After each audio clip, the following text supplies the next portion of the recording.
Hello, artist. You've been asking for it, and it's finally happening. We are opening the paint studio.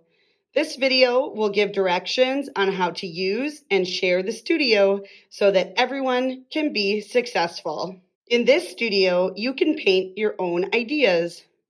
What do artists paint? Artists paint what they can see, feel, imagine, and remember. They even experiment with the materials. What media is in the painting studio? We will have a variety of paints available, such as tempera cakes, liquid tempera, watercolor, and inks. This video will focus on how to use the liquid tempera paints. In the future, we will watch videos about other kinds of paint. Basic supplies in this studio include paper, brushes, paint trays, water bowls, dog bowls with sponges, an inspiration binder with ideas and techniques, and a drying rack. Over the course of the year, some of the materials will be swapped out at the painting studio based on availability. How do you set up? First, plan your idea. Then, gather your materials. You will need paper, paintbrushes, a water bowl, these are located near the sink, a paint palette with colors already poured into it, and a dog bowl with sponges. I'll explain what that's for in just a moment. When you fill your paint tray, a little bit of paint goes a long way. Remember, you can always go back to get more paint if you run out. However, we cannot pour the paint from your tray back into the paint bottles. For this reason, it is important to imagine a dime in your mind when you are pouring out the paint. As you squeeze your paint into the well, that's this empty hole here, squeeze the paint until you have a circle about the same size as this coin. That is the just right amount of paint to begin working with. Remember, if you run out, you can always go back to the paint center and squeeze out more. Finally, be sure to leave some paint wells empty on your tray. These will be the places where you are able to mix custom colors. Select a seat at one of the painting tables. If there is not enough space available, let a teacher know and we will open up another painting table. Label your paper with your name and class code. Then flip your paper over to begin painting. It's best to write your name and class code in the corner so that if you make a mistake, you can still create on the back side and your name and class code will not be in the way. Painting basics. Add your name and class code in the corner of your paper.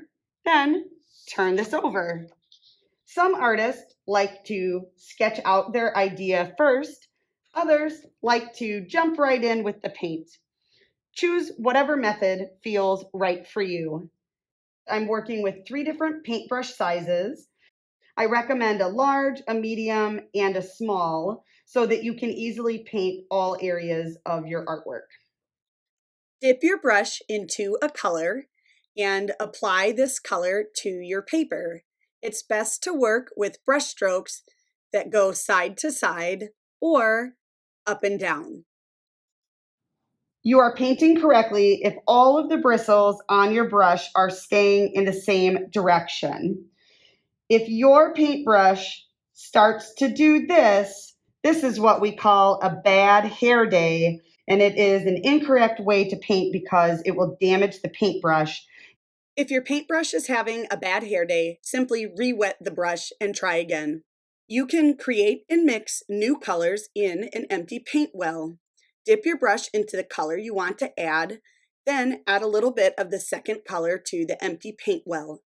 The reason you are mixing in an empty well is so that you have your new color plus the 2 original colors. This allows you to go back and get more of a color. For example, you might decide you need some extra green or extra white to get your colors just right. When your color is perfect, use it in your painting. If I plan to switch colors while I'm painting, I need to wash off my brush by gently stirring it here in the water until I can get the color off. I can wipe it on the side of the bowl here. I can also tap the extra water from my brush here on this sponge. This will help us save paper towels. I can see that I need to wash my brush a little bit longer because there is some green stuck in there. So repeat this process until your brush is clean. Then you can dip into your next color and begin painting another section of your artwork until your beautiful painting is complete. How do you clean up? First, check that you have written your name and class code on your artwork, then put your pencil away. Use 2 hands to bring your art to the drying rack. When the shelf is full, pull down a new one. Return to the table, gather your brushes, palette, and water bowl. Bring them to the sink. To save time, you do not need to wash your paint palette. Put it in the bucket between the sinks along with your dirty brushes. Rinse out your water bowl. Put it in the dish dry rack to dry. Get a cleaning cloth wet.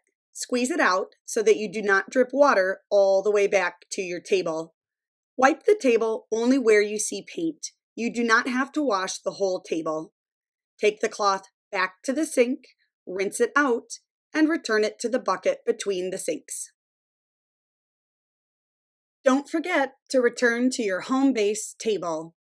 What are the rules? Share paint. You are an artist creating in a studio shared by every artist in our school.